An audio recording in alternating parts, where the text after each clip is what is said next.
Welcome to week 7. I'm Christine, and I am one of your discussion leaders. Today, I'll be covering this case study about the BBC Studios, and it was inspired by this article from the BBC that was published on February 17th. So, on February 17th, the BBC Studios announced that it is expanding its global partnerships through newly secured deals and extensions of existing agreements. The BBC already operates at a global level, but this is just a double down to stay dominant in the global media market. The issue here is that the media market today is already very saturated. There's more platforms, more content, and more companies than ever who are all competing for the same audience, who all have the same limited attention spans. This move suggests that global expansion might not just be an alternative strategy for large media corporations to stay dominant, but a structural necessity for them to continue maintaining growth and revenue in the economy.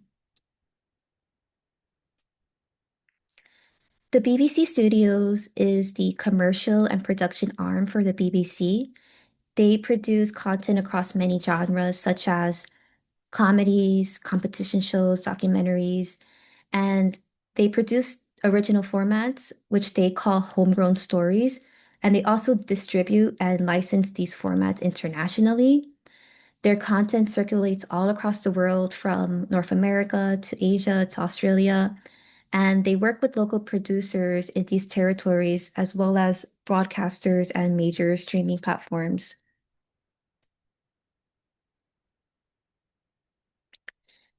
As I mentioned, the BBC Studios operates as a for-profit company for the BBC, but interestingly, some of its profits are reinvested into public service broadcasting, which shows a connection between the company's commercial activity and their public mission.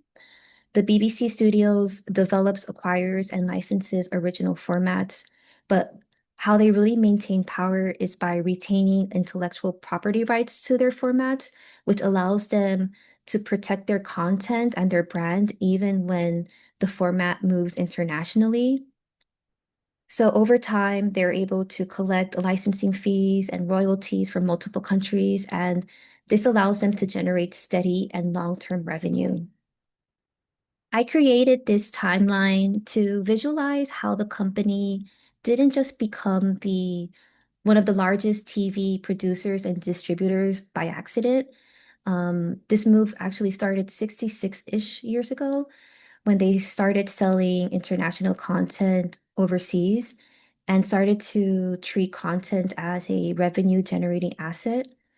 And even as the company operated under different names, such as BBC Enterprise or BBC Worldwide, they were still incorporating the same strategy of entering new markets to expand and ultimately secure their global footprint. And their strategy is paying off. In 2024 to 2025, the BBC Studios reported 2.96 billion in revenue, which was the highest in its history.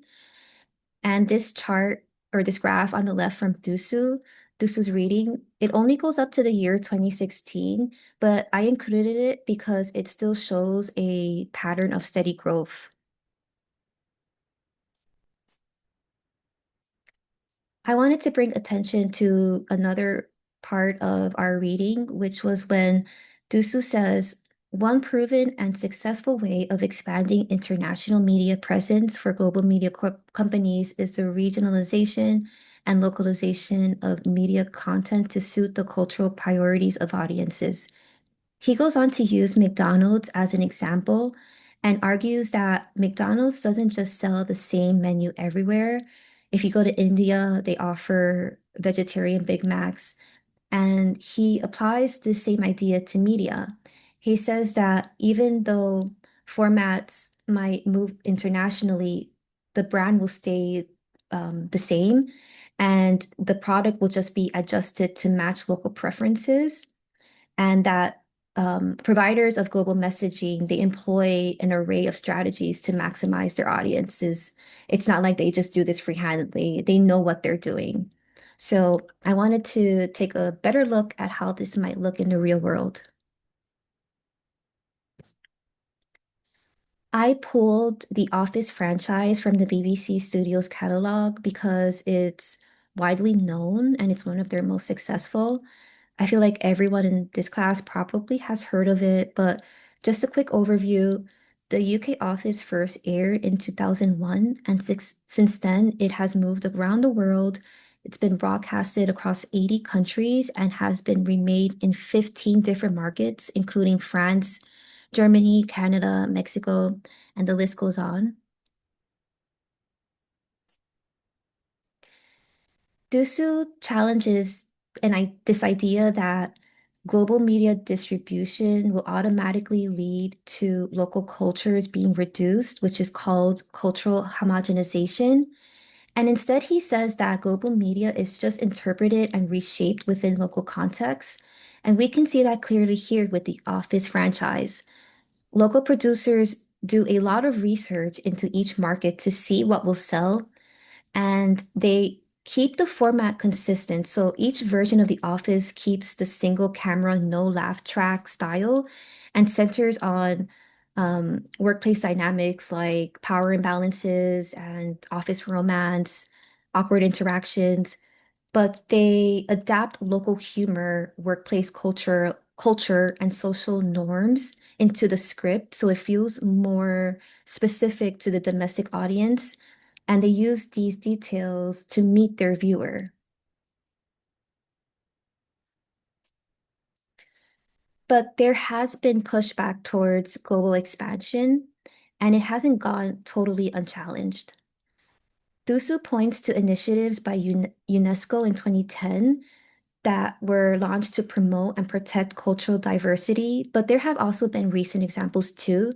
For example, in Australia, there have been growing calls for content quotas that would require streaming platforms to invest in local productions because producers in Australia are seeing job losses, a drop in confidence across the production industry. There's fewer local made dramas and children's shows, so local creators are pushing back against foreign streaming platforms and asking them to invest in domestic production. I want to highlight that the key tension here is that there are concerns for cultural diversity and weakened local production industries in other countries, and that even though it feels like the world is becoming smaller and more connected because we're seeing content circulate faster than ever, it could also be that this expansion or these type of expansion deals might actually just be reinforcing and strengthening existing power structures because it's allowing these corporations to concentrate power and financing into a small number of corporations.